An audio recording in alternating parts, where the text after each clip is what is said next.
Hi, my name is Marcel, and you're going to have an opportunity to answer a few questions as you watch this video. I hope that you'll learn something new, or at least think of a situation in a new way, given the information that I've chosen to present. Enjoy! First, we need to define leadership. There are a few longer quotes here, so feel free to pause the video and read them. Essentially, I really want to focus on the distinction between managing versus leading, which are defined here by Davies, as well as the idea that leading is a moral activity, which is a theme that will come up often in this discussion.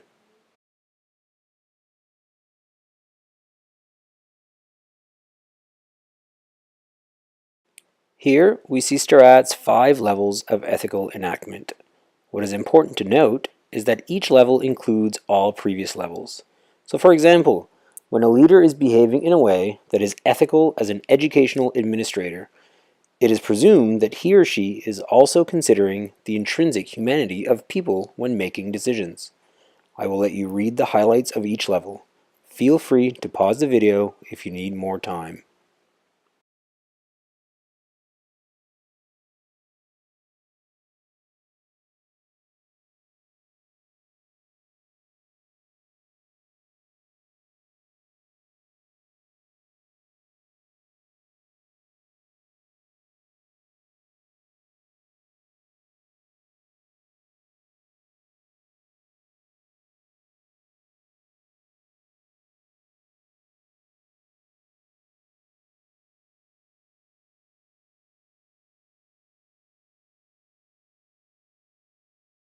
Learning should be at the center of a school's purpose. From a principal's perspective, there are characteristics of ethical leadership that can be found throughout the theory of learning-centered leadership. An important point to consider here is that learning should not only be the expectation for our students, but instead of the school community as a whole. As the next 3 ideas appear on the screen, notice that although the first point focuses on learning, the next ones focus on the ethical responsibility of the principal to make this learning happen. As usual, feel free to pause the video if needed.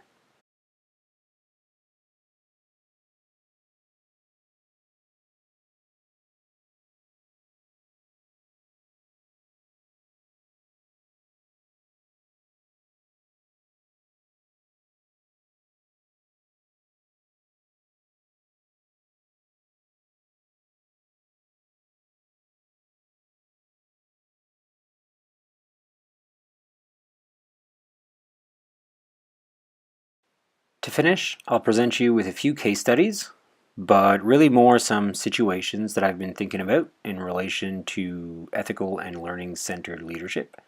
For each, I've included a few quotes that I found interesting throughout the course, as well as a reflection question. After I'm done describing the case from my point of view, you'll have an opportunity to give your thoughts on the question as well. Or if you prefer, you could just give your thoughts in the D2L site. So having been a middle school math teacher for the past 10 years or so, we're increasingly struggling with students coming up to the middle grades without their foundations from the elementary grades. Flunking or retention or holding student back might seem like a simple solution, but realistically it's probably not going to happen. So I posed the question to one of my colleagues the other day. If we identify that these foundations are important, what's our ethical responsibility as a school to make sure that if students are going to move on to the next grade, that they really master these foundations? And as a leader, what kind of responsibility or what kind of actions or what kind of resources am I responsible to put in place? So I'd love to hear your comments to my reflection question.